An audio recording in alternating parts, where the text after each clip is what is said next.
profundidades del corazón de África, ¡Ya viene! ¡Es la hora! una cebra con rayas diferentes nace en una manada supersticiosa. Eso no es normal. ¿Qué podrá significar? Es una mala señal. No tiene rayas, no llueve. Y cuando una misteriosa sequía asola la zona, ¿Cómo podría una cebra hacer desaparecer el agua? Media cebra. se separa de su manada, Se ha marchado. humano, para conseguir sus rayas. Conseguiré mis rayas en el abrevadero mágico.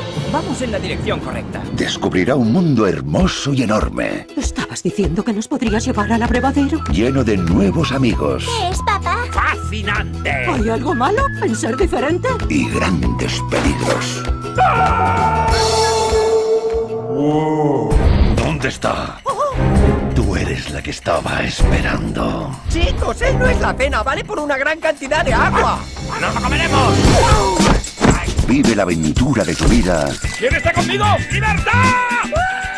en el safari más salvaje de todos los tiempos. ¡Vamos! ¿Qué nos detenemos? ¡Un paso de cebra! ¿Un buen plumero? No soy un utensilio de limpieza. Fíes de mí porque no sé volar. Nadie puede contemplar las alas de la perdición. Estamos aquí para ver al águila negra. Tengo que reconocerlo, Kumba. Eres único en tu especie. No me doy por vencido. Te garantizo que te saldrán tus rayas naturales. Necesitamos cebras valientes como tú. ¿Crees que eres el único al que le cuesta encajar? Puedo oler vuestro miedo. Puedo sentirlo. Creo que puedo oír su respiración. ¡Ah! No, eres tú. ¡Kumba! Tengo que hacer pis. ¿Tú también? Ah, no. Ya no.